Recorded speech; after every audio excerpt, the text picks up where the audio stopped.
All right, it's 5 o'clock, and I'd like to call this meeting to order. Sean Callan? Here. Julie Chetney? Tom Chapa here. Dave Crisafulli? Here. Sean Ongmok? Here. Tim Rice? Here. Jennifer Salazzo? Here. And our student representative, Leah Norton. Here. If everybody would please rise and join us in the Pledge of Allegiance. I pledge allegiance to the flag of the United States of America and to the republic for which it stands, one nation, under God, indivisible, with liberty and justice for all. And right now we have floor to the public. The Oswego City School District's Board of Education welcomes public comment at this portion of the meeting using the following guidelines. Each speaker who signed up is permitted 3 minutes for their comments. Speakers may not yield remaining time to others. All comments must be directed to the board president. The board will listen to comments, and input will not necessarily debate or discuss items. Operational matters will be directed to school administration for handling. The board is not permitted to address personnel or individual student matters in open session. The board will limit repetitive comments to give time to others wishing to speak, as well as to maintain meeting efficiency. The board president has the authority to end the speaker's comments or close public comment as appropriate. Any additional written correspondence or letters may be directed to the board clerk for distribution to the board. The board expects proper decorum at all times, and all speakers should state their full name and address. And we have one speaker, Sarah Luther. Hi, if you could just state your name and address. Hi, yes, I'm Sarah Luther, 2299 County Route 7, Oswego, New York, 13126. I just have a letter I would like to read and present. I'm writing this letter to address major concerns that are occurring in your Oswego High School classrooms.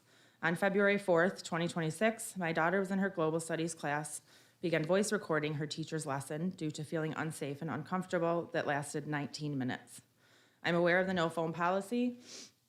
However, due to transparency and accountability, agree and commend her brave decision to record.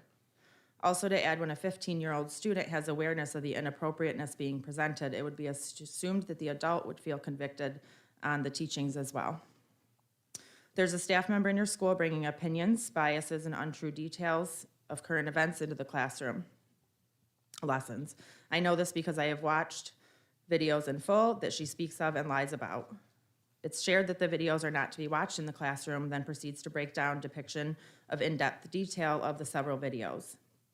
The opinions and biases being projected throughout the teachings are influencing children's thought processes, all while bringing race, fear-mongering, conditional thinking, encouraging lack of respect for authority, and lack of transparency into her lesson. Some phrases used in her lesson include, "This is so scary, you guys." Some whiteies are targeted. Really violent raids. The government is offering sign-on bonuses coming from your tax-paying dollars. Shot 10 times in the back of the head while lying face down. This is very much Nazi Germany feeling for me. Do not make sexual comments about the government brutally killing Americans. It's very upsetting, you guys, and many other comments that were not quoted. The jobs of our community educators, funded by tax-paying dollars, are not to teach with opinions, biases, personal agendas, or feelings. The job of our community educators is to focus on the subject matter, encourage critical thinking, remain biased, and teach facts. It is deeply concerning that this is being brought to the attention of our students in the way in which it was. My child shared that a student in the room was also so distraught of the detailed lesson, they began crying. I encourage current events, social teachings, incorporating videos, and etc. into lessons. However, the obvious bipartisanship being taught and encouraged is not acceptable. Feelings matter, however, not one question was asked to students in that classroom other than if they had seen the videos. Just opinions shared from the teacher. Guided discussions and open dialogue between peers, encouraging the students to engage in respectful conversation or even healthy debates are one of the many ways in which current events could have been taught, but suggestions of correction are not the intent of this letter. We would like to believe that regardless of political stance, as parents to the next generation of teachers, doctors, athletes, carpenters, law enforcement, parents themselves, or whatever their future holds, we need to expect better from our educators, hold them accountable for wrongdoings. I have addressed these concerns with the principal, who is working to address the issue. I would be happy to share any requested information as well to be fully transparent. Thank you, Mrs. Luther.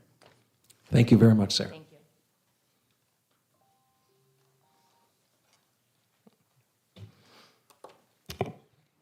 And now we'd like to move on to acknowledgements, and Jen Salazzo. Okay, we will start with Minetto.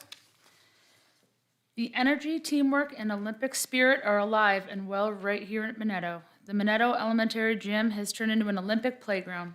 Our students have been bobsledding through PE class, trying out skeleton sliding, playing hockey, and even cross-country skiing, all while cheering on Team USA. Kingsford Park, thank you to the following community members for volunteering their time to read to our students at KPS in celebration of World Read Aloud Day. Novellas firefighters, Oswego Police Department, Julie Chetney, Dr. Kilmer, Tricia Carocchio, Sarah Broadwell. We are grateful for your partnership and for helping foster a love of reading in our students. Your time and support truly made the day special. At Riley, beginner band performed to a packed house at their January 21st concert, showcasing the tremendous growth they have made this year. A special thank you to Mrs. Jorgensen for her expertise, dedication, and guidance, and to our families for attending and supporting their children at this special event.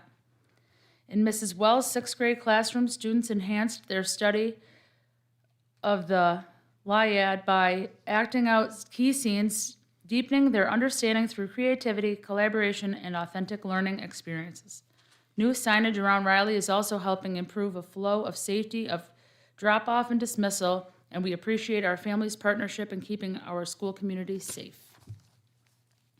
For athletics, January Student Athletes of the Month, Nathan Freeburn for varsity wrestling, Devin Bond for varsity girls basketball, Ryan Deary for JV boys basketball, Khaleesi Coronado, JV cheerleading, Brody Burdick for modified boys volleyball, and Liliana Baldwin for modified girls basketball.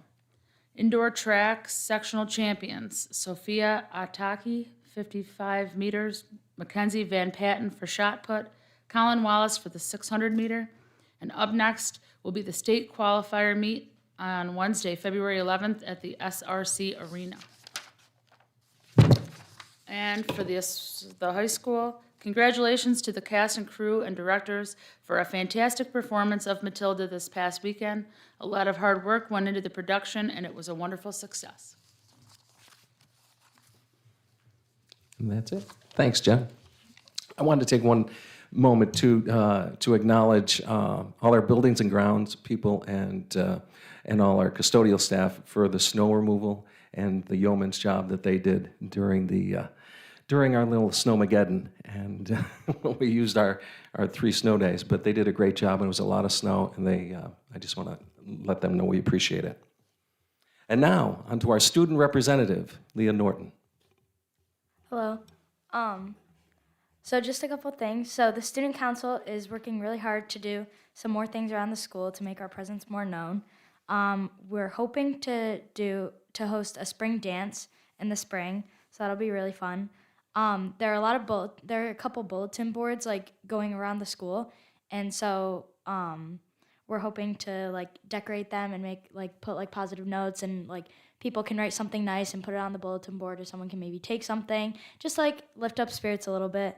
And we're also hoping to plan another district-wide student council event, kind of like on World Kindness Day, we did the Thanksgiving bags for families in need. So we're hoping to do another event like that because it was really great for the younger kids to work with the high schoolers, and it was a really fun experience.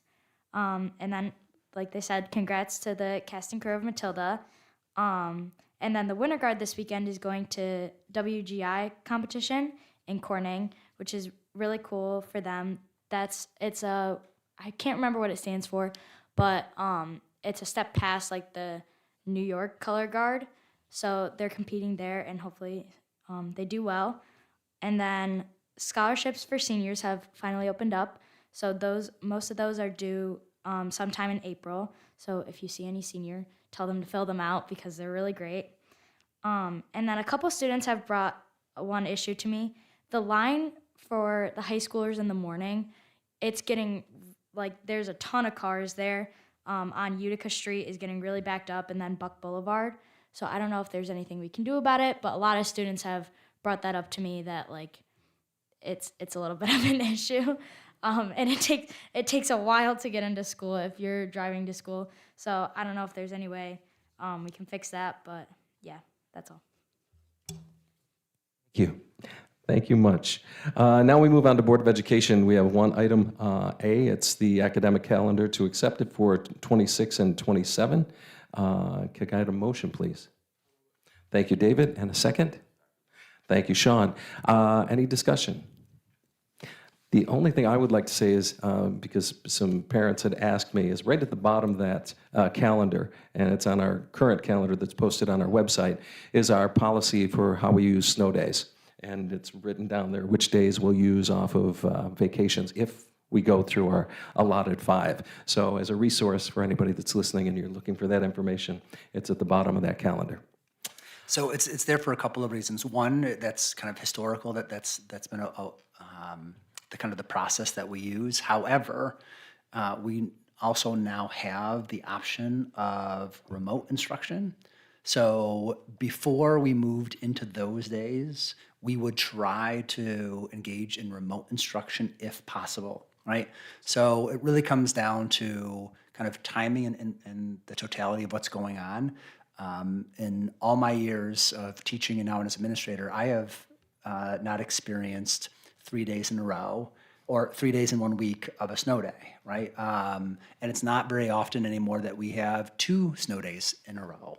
So if we got to a situation where we were down to only say 1 left and we had to use multiple and didn't have Chromebooks out at say the K6 and 7-8 buildings, well then in a situation like that, then maybe we would have to utilize days that were originally considered break days.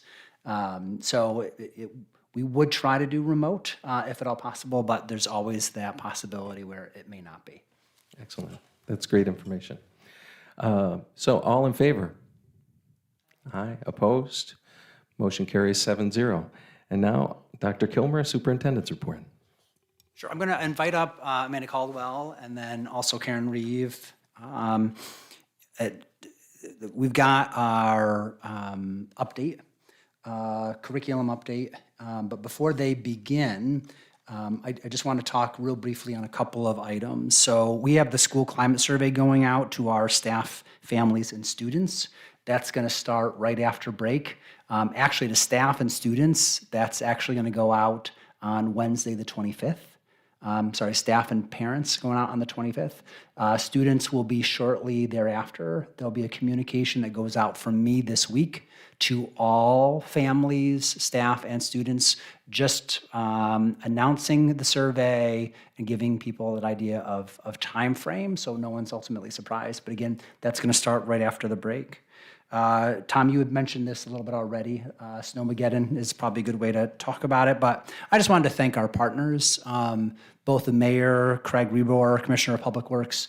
They were really great throughout the process. I was in pretty frequent communication with both of them throughout, but Craig in particular has been wonderful in looking for ways to help and support the district, especially when it comes to snow removal around the city, but also closest to schools. He even reached out today to Ian Roberry, our director of facilities, to let him know that they're going to try to remove some additional snow piles around those areas of schools just to try to make it a little bit easier to get in and out. So again, we just have wonderful partners that make our work that much better. And then I sent out a notice to our families, but I just want to say it one more time. Last week was National School Counselor Week. And so I just wanted to, mention one additional time that, school counselors are asked to do more and more every single year. The role of a school counselor 20 years ago and the role of school counselors today are vastly different. And we ask more and more of them every single year, and the need for school counselors grows every single year, and so we're very grateful for all that work. And with that, I invite up Amanda, Jeremy, and Karen to present our curriculum mid-year data update.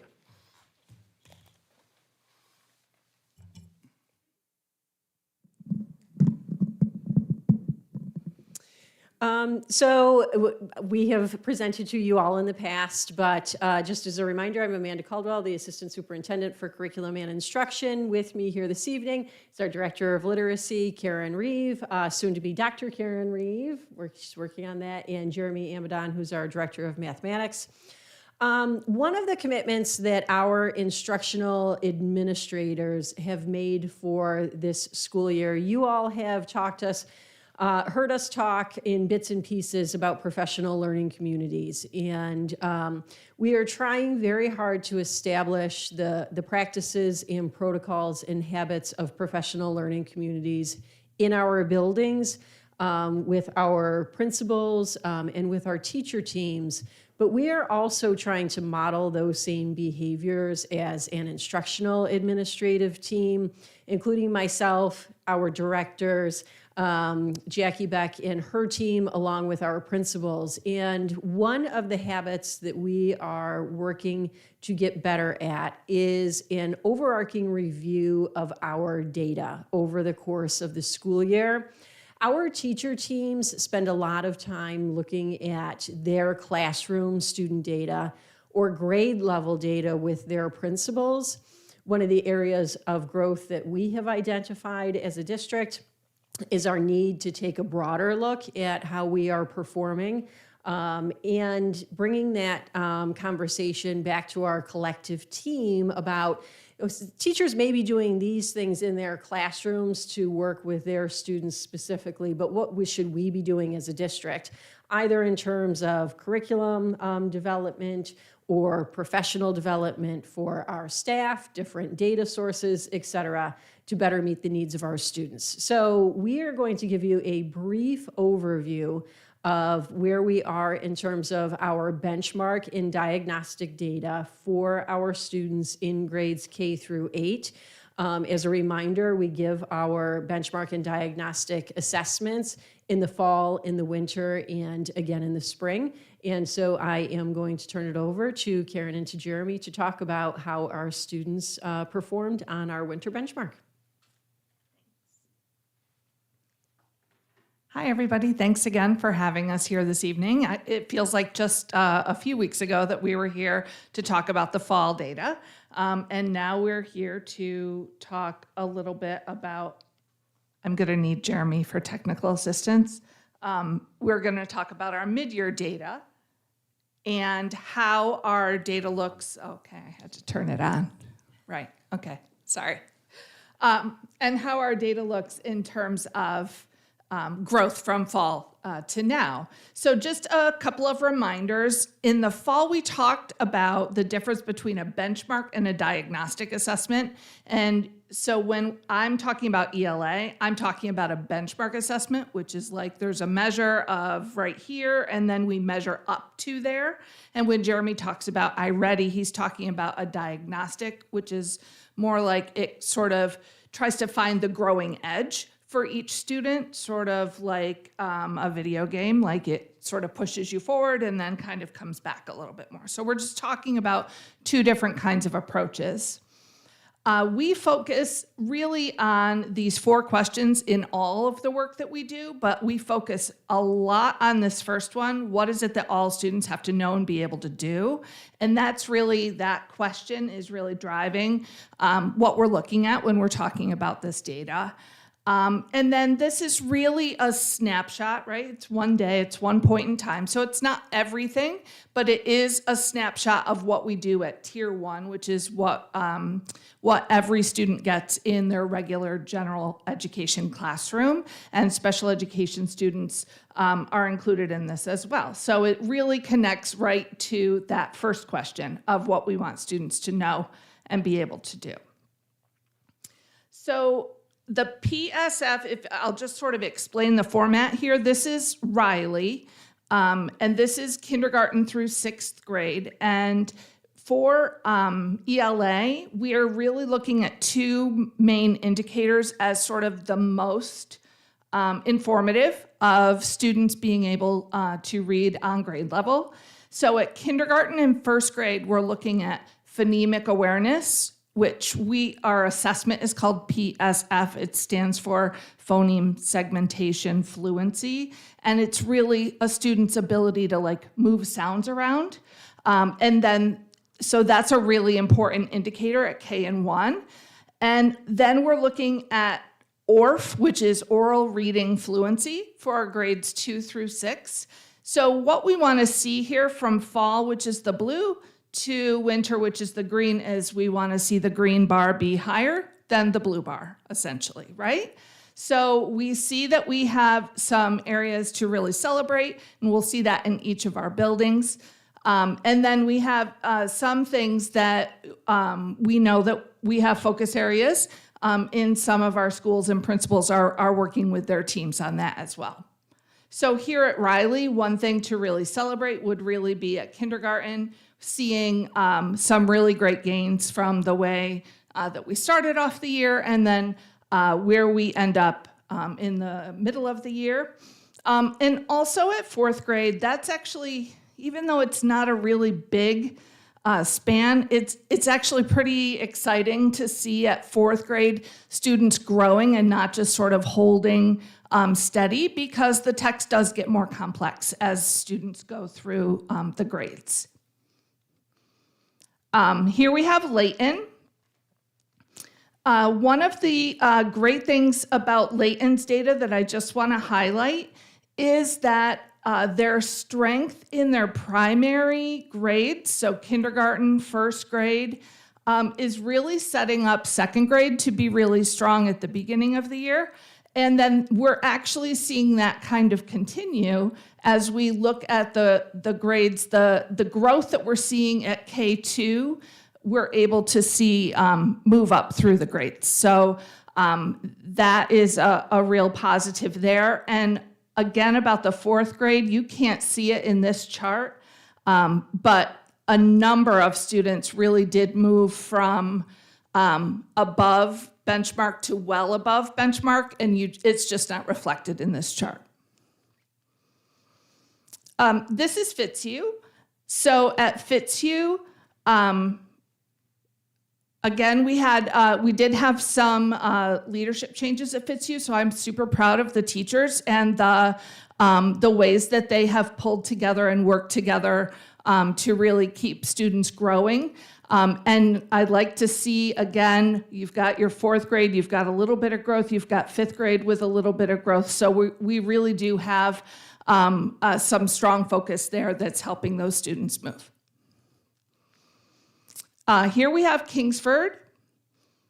And Kingsford, again, like we talked about at Layton, you see a real strength in the primary instruction, and you can see that that sets it up to have a really solid foundation for reading success at Kingsford.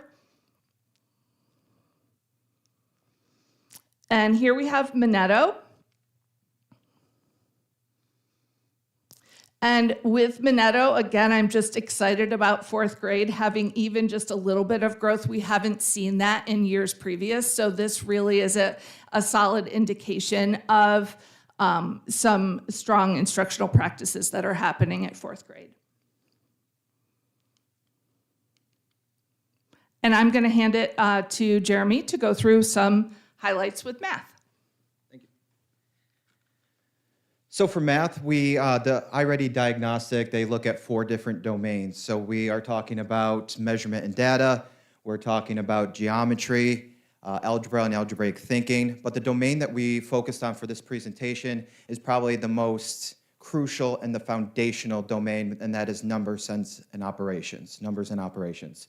And those are your counting, that's your knowing place value, your fractions, your decimals, being able to add, multiply, divide. So those are the basics. So that's the domain that we wanted to focus on for this presentation. So when you take a look at Riley's numbers here, you could see that every single grade grew across the board in number sense and operations. So really want to highlight, as we go up, number sense and operations can get much more difficult. In kindergarten, it might look very different from a 6th grade student in that same domain. So again, just like Karen's presentation, the blue is what we were in the fall, and the green is what we are and we're just now in the winter. So like I said, across the board, growth across the board in that domain, which is what we want to see because, like I said, that is a very foundational domain. And if students can't grasp that domain, they're going to struggle on most of the other ones. Layton's numbers here. Again, every single grade grew. Really want to point out the 33 point increase there by second grade. Tremendous gains there.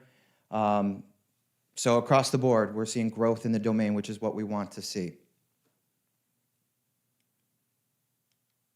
FPS, again, growth across the board, which is what we want to see. Really just, you can see the big jumps that they're making at those earlier grades, the kindergarten, the first grade, the second grade. If you look at where they came in with that number sense and operations, extremely low. But really, our teachers are doing a great job at pushing them and moving them along and raising that bar. Same thing that we're seeing over at KPS. Really just, you know, the 32% increase at second grade, a 26%. So we're seeing tremendous growth across the board in this domain.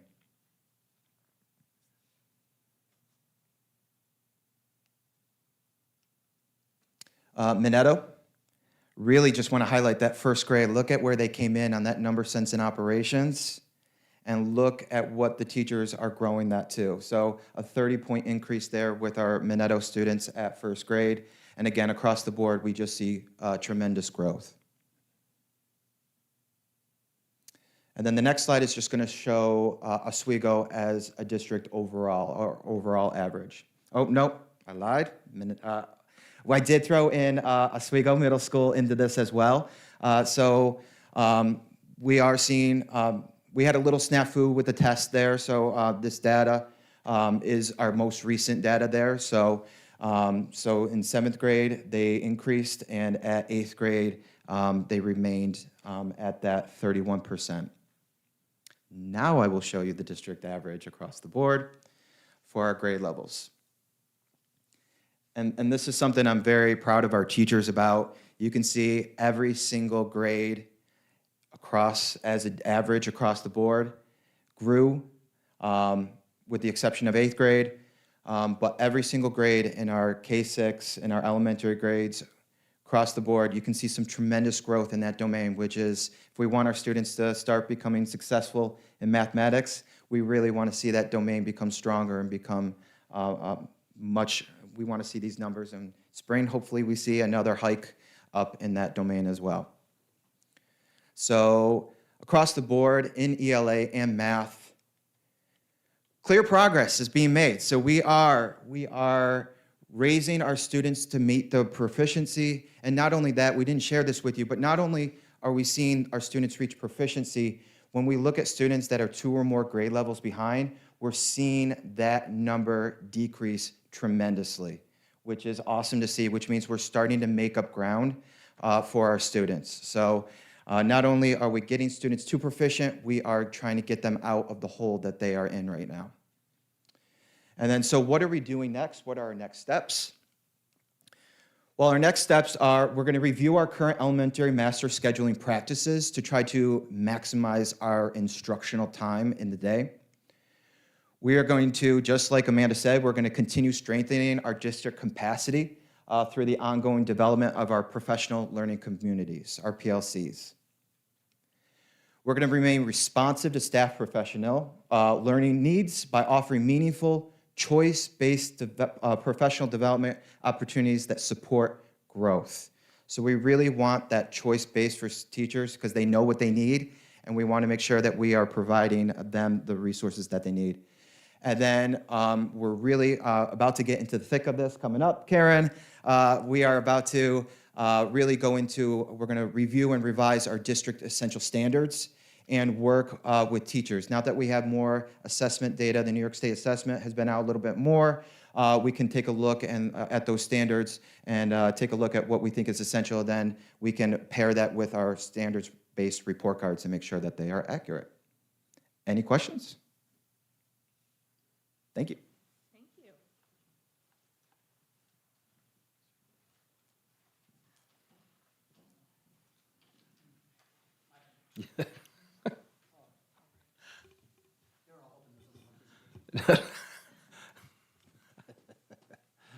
All right, so today we're going to just start the conversation about budget for 26-27.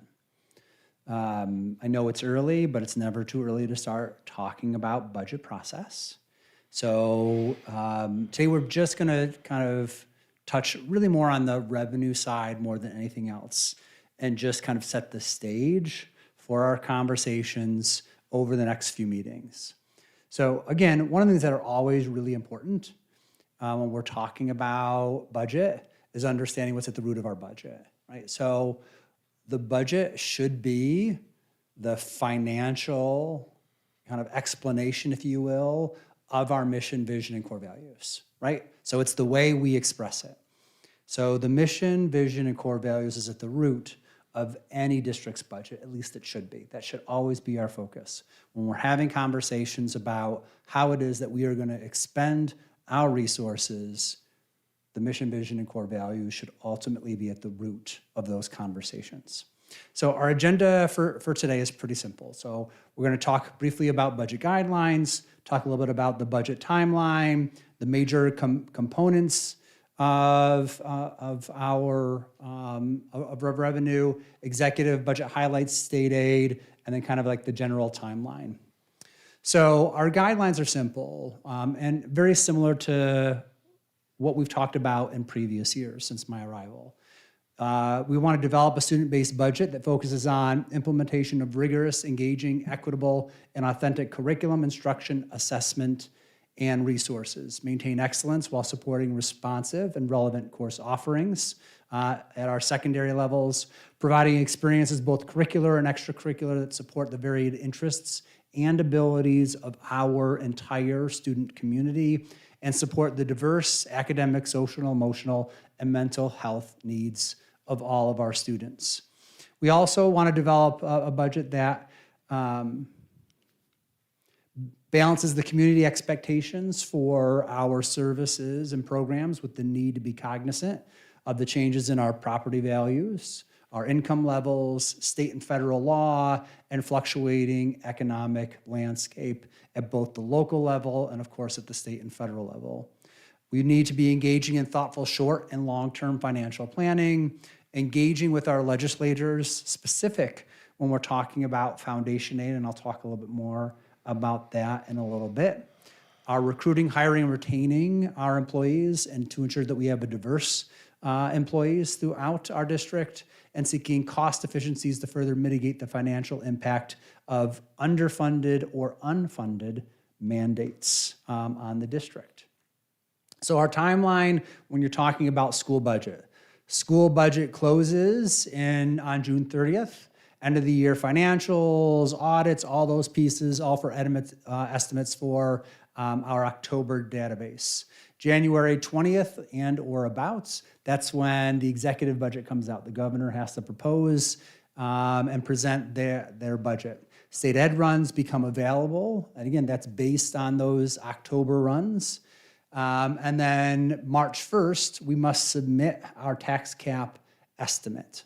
We talk about that every year, so that's coming up very, very quickly. By April 1st, the legislature is supposed to be working with the executive and to pass a budget. It isn't always on time, but we hope that it's as close to April 1st as possible. And then we know exactly where we are when it comes to our aid packages. And then April through May, we have those enacted budget runs. We amend our proposed budget accordingly so that our community has a full and accurate picture of all revenue that's coming into the district.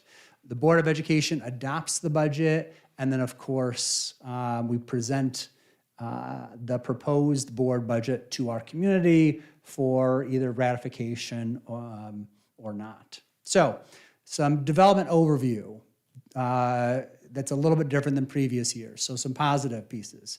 We have some stable revenue assumptions. One, Nuclear pilots, those were negotiated last year, so we know what the nuclear pilots are going to be over the next couple of years. So there's stability. It's not a question mark. Question marks always make the budget process a little bit more difficult. Our local assessed values are stable. We had a reevaluation a couple of years ago within the city that caused lots of question. We're now stable. Equalization rates are stable there. We have stable cost assumptions. We had 2 major contracts under negotiations over the last year. Those are both settled. So we now have an understanding of what does that mean for our liabilities moving forward. So that's a big piece. Some variables, tax cap limitations, and we'll talk a little bit about that. And then, of course, we've got some conservative foundation aid increases that have been proposed by the executive budget. I'll come back to that in a minute. And then some cost variability that are absolutely going to be challenges for us in the coming year. This isn't limited to only these, but these are a couple of high flyers that businesses and school districts across the state are, of course, addressing. Utilities, I think we're projecting a 25% increase from fiscal year to fiscal year, and that could actually increase. Insurance, both of our health and our liability rates are going up more than 10%, and of course, service contracts. So those are just a couple of those variabilities that we have to be thoughtful about. So remember, we are revenue-based, right? We have very limited pieces in which we can raise revenue. So our revenue sources are pretty simple. We have our tax levy, right? And so that tax levy is what we collect from our direct community, and that's about 25% of the total budget. We have state aid, so that's provided by New York State. Again, I'll talk about these a little bit more. And then there's other sources, pilots, sales tax, interest earnings, gifts, sales of equipment, those types of things. So that, again, the tax levy accounts for about 25% of the district's revenue budget. And again, that is capped, and it's been capped for a number of years now with that property tax cap legislation, where the state legislature and governor enacted legislations that establishes a cap which limits growth in the property tax to 2% or rate of inflation, whichever is less. And there's some inclusions there, right, or exclusions there. So it could absolutely be higher than 2% with exclusions. It could be 3 or 4%, depending on that tax cap calculation. And I'll talk a little bit more about that as well. So the calculation of a property tax cap is a very long and drawn-out process. If you like math, Mr. Clucci would be more than happy to sit with you and take you through every single step. Because we look at exclusion, we look at what the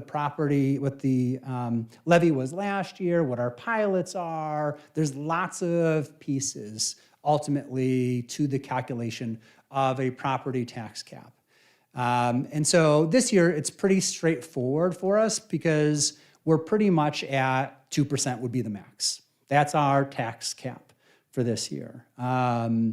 So our other pretty big significant change when you're talking about changes in revenues is going to be from aid. And so foundation aid is the primary that we're always most focused on because we have foundation aid and then we have some expense-based aids.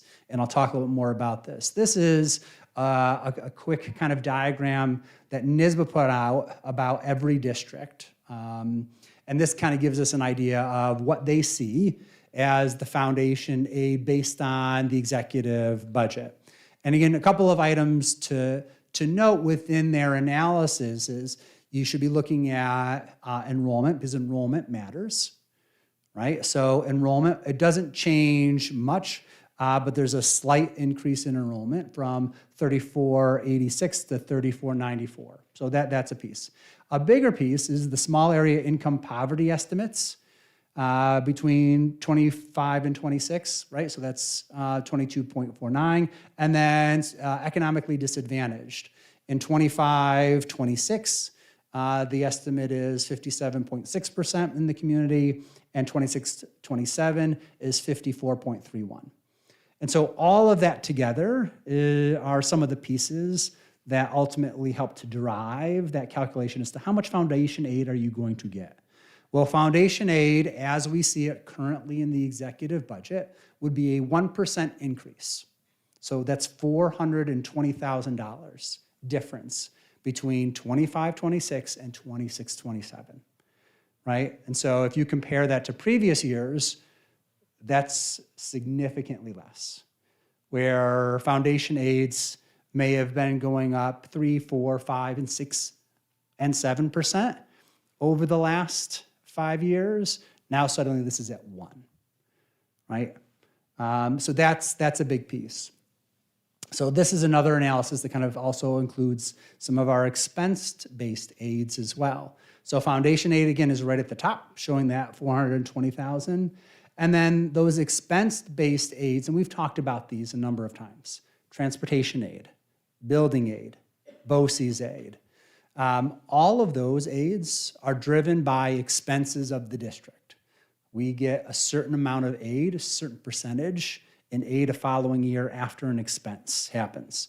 So a lot of times people will look at the expense-based aid and they will say, oh, wow, you have a good increase from year to year. That's true. However, we have to remember that that increase is based on an increase in expenses that we've paid out, right? It's not like foundation aid, which is there's no expense associated with it. That's additional monies coming into the district. The expense-based aids are money is going out and then we're getting some additional aid back to help offset some of those costs. And we'll talk more about those as we go through this process over the next couple of weeks. I will point out the full-day kindergarten conversion, that universal pre-kindergarten aid, that is an area that the executive budget absolutely concentrated on, and we can talk a little bit more about that. And so that's why I do include that there. So when we're talking about, again, the totality of revenue, so we've got pilots, we know that that's stable from year to year, that we expect to be flat. Foundation aid, that's based on the executive budget. We are optimistic that the legislature, when they begin to negotiate with the governor, that we might see a slight increase, that 1% might increase as a result. We don't know that for sure, but we will, of course, advocate to our legislators that a 1% increase isn't really an increase that allows us to continue to providing the services for our community that we have been accustomed to. And so we really do need to try to ultimately address that. The expense-based aids, that's the totality. And then tax levy, well, that's, again, what it is that we ultimately ask our taxpayers for. The max that we could ask taxpayers for is 2% this year. That's our estimated tax cap. That will be a conversation that we will have to have, and you will have to make as we're developing the budget, as we're going into and looking at the rest of our expenditures throughout budget year to budget year as to what is it that we are most, or you are most comfortable going out and asking for as we develop that larger budget. So again, some assumptions. With modification of student counts, that of course could make some changes within those numbers. Again, we are hopeful that we might see a slight increase in foundation aid as compared to the governor's 1%. And then right now, again, our assumption is that tax cap, that base is and will remain 2%. So those are just some assumptions. Now, just to go through and highlight the executive budget. So all of these pieces are a part of the larger executive budget, and I just wanted to touch on a couple of them briefly. So when you hear news stories about state budget, there are some really key talking points. There's an increase to about $260 billion in all funds from $252 billion. So originally, when we were talking to a lot of different organizations and projecting what the budget might look like back last summer and then in the fall, we were expecting some really significant budget gaps at the state level, and we're very concerned about what we would see in aid coming from the state. So those original projected budget gaps were anywhere from 10 to 12 to $13 million. Those projected budget gaps have fallen to closer to the 6 to 9. So that is a positive when you think about the totality of the state budget, because again, education is only a portion of the totality of the state budget. Summary of school aid. Traditional school aid increased by about $1.3 billion or 3.6%. It doesn't mean that across the lines it's 3.6%, but total overall about 3.6%. And then they added in some non-traditional funds. It's about $1.6 billion or 4.3%. So again, the governor and the executive have really looked at ways to try to expand, but maybe in some more targeted areas and not just in foundation aid. But if you look at foundation aid increase was about 2.96%. So 26.3 million to 27.1 million. So again, it doesn't mean that all falls to every district equally. The calculation is different for every single district. Universal pre-K. This is an area of focus of the governor, and I'll talk a little bit more about this in a minute, but this is an area where you see one of the largest percentage increases, 40%. Again, from about 1.1 million to almost 1.5 million in budget year to budget year. And then lunch and breakfast programs, a total of 395 million, which is an increase of 55, ultimately because there was some shortfall. But again, this is an area of focus for the governor, and she's talked a great deal about that. When it comes to UPK, the governor would really like to see by 28-29 school year that all 4-year-olds would be eligible for full day pre-K, and that schools had slots for anyone that wanted it, right? And so they really are trying to place some additional funds to try to encourage and help and support districts. That can be either through district programs or from community cooperatives. There are community-based organizations or district can ultimately run it, but they're looking for ways, how do we find ways to help districts fund? And so that's why you saw that increase in UPK. Again, increasing building aid for renewable energy projects is something that the governor has focused on. The summer food program, some additional funds there. STAR program tax relief was reduced to $1.294 million. It's now a credit versus that direct reimbursement that we all saw. The state aid database freeze. This is something that the governor often puts in, but is often rejected by the legislature. So again, that's something that will be on for discussion. And then prior year claims, which would prohibit the Commissioner of Education from making payments on aid claims other than those in just the previous year. And again, it's to try to minimize how far out those budget projections could ultimately go. Meaning a district couldn't request aid for 3, 4, 5 years in previous years if they hadn't submitted the paperwork properly. So it's a couple of areas in which the governor and the executive are trying to maintain an understanding of where the budget is ultimately going to be.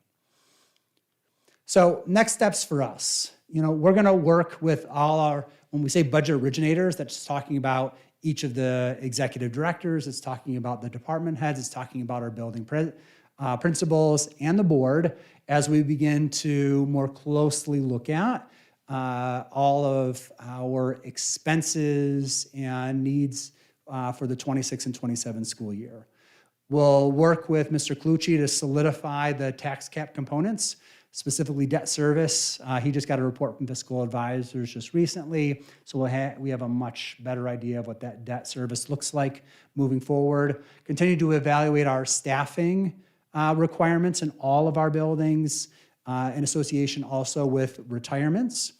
Make some budget adjustments based on replacement plans for technology, transportation, custodial maintenance, all those typical pieces of any budget. Evaluate our BOCE services, adjust state aid based on the legislative budget, and then of course monitor state budget process, and of course continue our advocacy efforts. And that's what I would say to all of you as members of the board. Your advocacy is always something that is very important. And so when you have that opportunity, I'd ask you to please do that. Our upcoming meetings, so March 1st is that tax cap report to New York State Comptroller. Our March 3rd board meeting, we'll get into the next phase of our budget workshops where we'll start talking about the administrative and capital side of those budgets.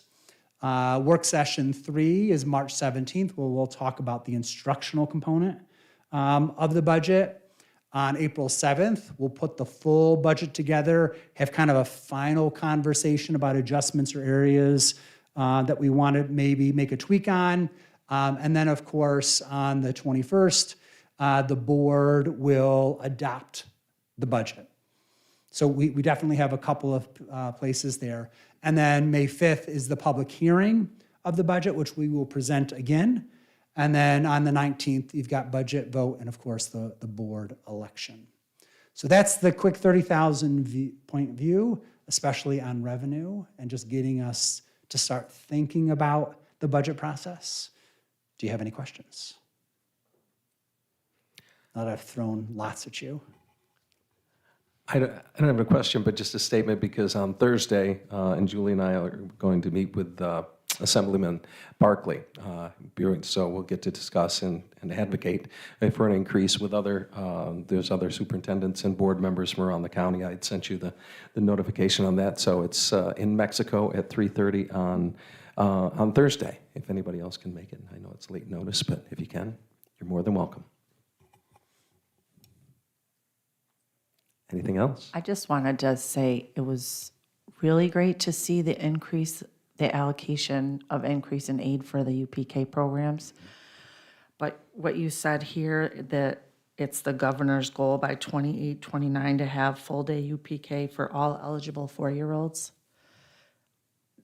I mean, is that realistic?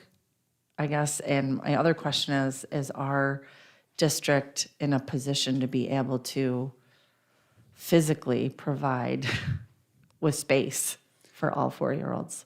So that's really so the big question is, in our community who have 4-year-olds, how many people truly want full-day UPK, right? So right now we have a mixed model.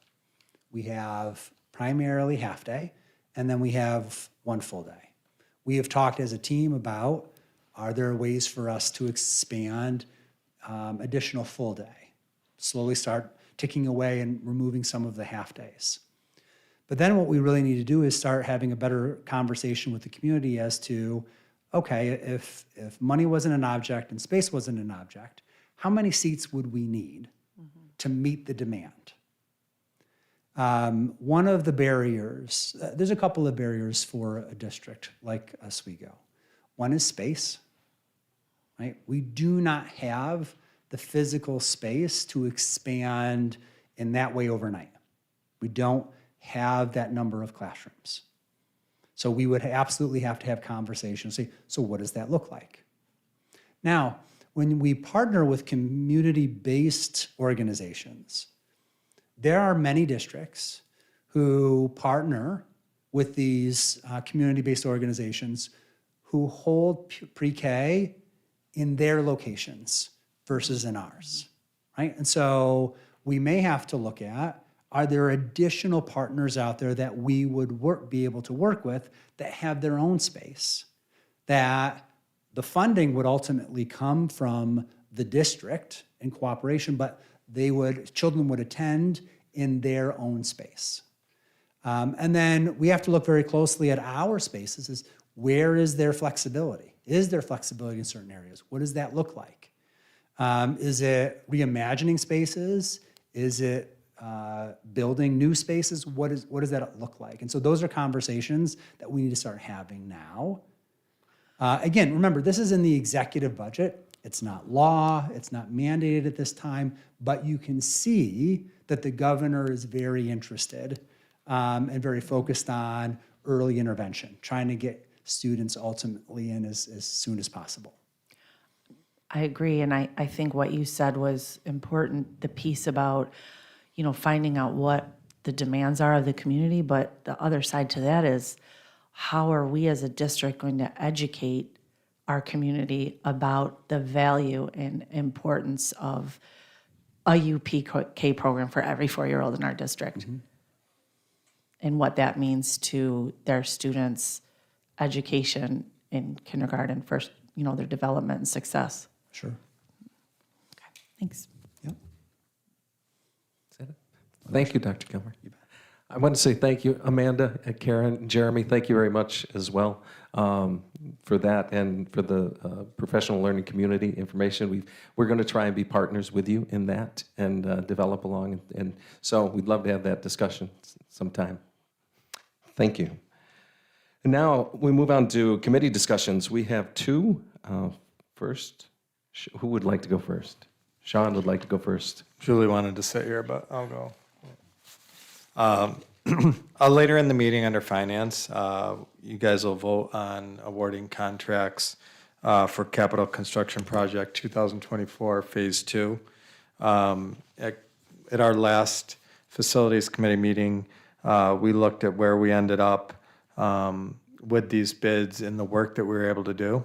And, I'm pretty excited to let you know that we were able to add, when the bids came back and the original scope that was laid out and put out for vote, we were able to actually add to that scope of work that's going to be done in this part of the capital project and still come in under budget. That's pretty, so we had the work that we were going to do, and that's what we went out to vote for, and, our community accepted it. We added more work to that, and we still came significantly under budget on what we were looking to spend. So I think that we can be excited about that. Some of the things that probably contribute to that is, you always hear like long-range planning, strategic planning. I think the more that we do this, the more that we can end up in this position. And in our committee meeting, no one in the room could remember when the last time, where we added scope and still came under budget when that was. So that's a pretty, or Dave says never. So we'll go with that. But that's pretty significant.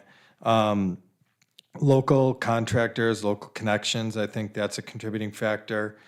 Certainly, this takes a lot of work. You get all this input from building administrators, staff, stakeholders, Ray, Pete. They bring it to our facilities committee. There's just, to end up at this spot, there's a lot that goes into it. But I think without this collaboration, without this effort, that we don't end up where we ended up with this part of the capital project. So I just wanted to bring that to your attention. I think it's exciting. Hopefully we can continue this model in future projects when we go and we ask our community for help, that we can try to remember we're 200 building condition survey a couple of years ago, a $200 million gap in really what we need in our buildings, and that'll continue to grow. But if we can keep chopping away at that and do more work with what we're allowed, the capital we're allowed to work with, I think that's really exciting progress. So that's what you'll see later on under finance. Any questions? Thank you, Sean. Policy? Policy continues to meet. We are just wrapping up the revised vision of our Board of Education handbook. So I know I sent an email out a little bit, maybe yesterday. If any board members have any other input on the remaining pages of this book, just send them off to me by the end of the week. But otherwise, it's very much ready to go, and I think it's an incredibly helpful tool that has actually, I know Tom and I have talked about how it's been rather helpful just reviewing it ourselves. So this is going to be really an excellent tool for our board members moving forward. And we're just kind of in a holding pattern, maybe waiting for the NISBA policies to come over for our review, right? I expect that we'll probably get the first batch. Diane and I were just talking about the other day, but I think probably next month we'll Okay. see the first batch. And so the board will start to have to roll up their sleeves a little bit and dive into, will be quite a bit of policy at pretty much every board meeting, but I think that'll get started in March. Yep, and I just wanted to say thank you, Diane, for your work with this also, because I know that you put a lot of work into getting us revisions. Or maybe it was Ray. I'll say thank you to both of you. So someone did the revisions. Was that right? Okay. It was Ray. Ray was going to give you the credit. Thank you, Julie. So we'll move on now to the consent agenda. If I could get a motion to accept the consent agenda, items A through I. Can I get a motion? Thank I'll you, move. Jen. Oh, I'll second. A second by Julie. Any discussion? All in favor? Aye. Opposed? Motion carries 7-0. And now we go down to personnel. The same thing, if I could get a motion to accept personnel, items A through O. Thank you, Tim. And a second? Second. Thank you, Sean. Any discussion? We won't have any discussion. I'm going to have one little bit of discussion that I just wanted to point out. We're coming to that period of retirements, and we have a number this time and last week. And I just wanted to give a shout out and thank you to those individuals. Last week, last meeting and this meeting, let's see, 1, 2, 3, 4, 5, 11 retirees, total 269 years of service to the district. And given that much time of their life, average 21 years, 24 years, 26 years, 24 years. It's an awful lot of institutional knowledge that we will lose, and we'll be sorry to be losing, but appreciate everything they've done, and I just wanted to make mention of that. So, all in favor? Aye. Aye. Anyone opposed? No. Motion carries 7-0. And now we'll move on to finance. And again, I will move without objection to accept all finance items A through K. Thank you, Tim. Second? Thank you, Dave. Any discussion? No?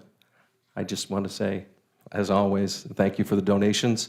There's a number of donations from Donors Choose to Charles E. Riley School, and we appreciate all of those opportunities and any donations to the district. So, all in favor? Aye. Anyone opposed? Motion carries 7-0. And items from the board. I just wanted to say what a beautiful production Matilda was. And Leah, I would be remiss if I didn't say you were fabulous. You were so good. But I would say that about every student on the stage. It was just, I was in awe. And as well as the orchestra, they're so humble down there, and they don't really expect much accolades because they were cheering you all on. But I was very close to them, and I really enjoyed them. And kudos to everyone. I can't even imagine what went into it. I also wanted to comment on reading. I did do the World Read Aloud Day over at Kingsford Park, and I wanted to say that Tom did join me. He somehow didn't make the list, so I didn't want him to be missed. But it was really a nice opportunity to sit with students and see their joy and the love they have for reading. It was pretty heartwarming, and I wanted to shout out on the reading note that shout out to all the students in the elementary age groups that participated in the Battle of the Books. I also love to see kids get excited about participating in that, and just the excitement that our teachers are conveying and putting into our children putting the excitement in them about reading it's exciting for me as a parent and a school board member and a community member, seeing the excitement that kids have to read. So, Thank you. Anyone else? Anyone? No?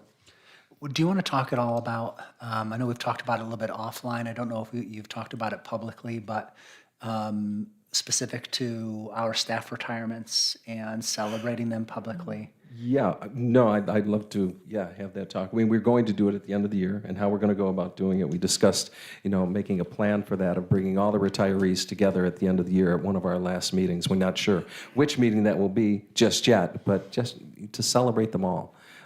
We've had an awful lot of, again, institutional knowledge and people who've been here a very long time and really need to celebrate them. So we will do that coming up. So all those people that are in the list so far, and I can read their names. I hesitated to, but I'm going to right now.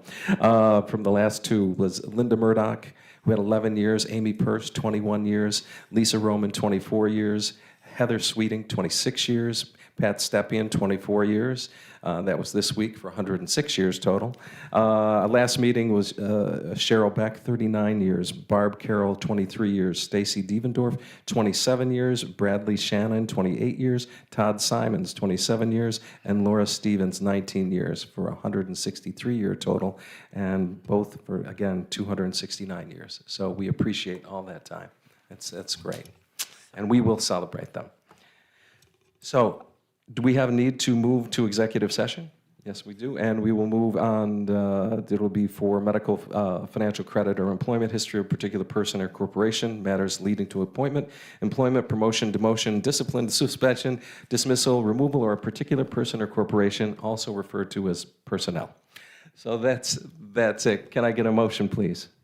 I'll move. Thank you, Julie. A second? Thank you, Sean. All in favor? Aye. Opposed? Motion carries 7-0. Thank you very much. There will not be a need for a vote afterwards. Thank you, though, for asking, Dave. I appreciate it. And that's it. Thank you very much.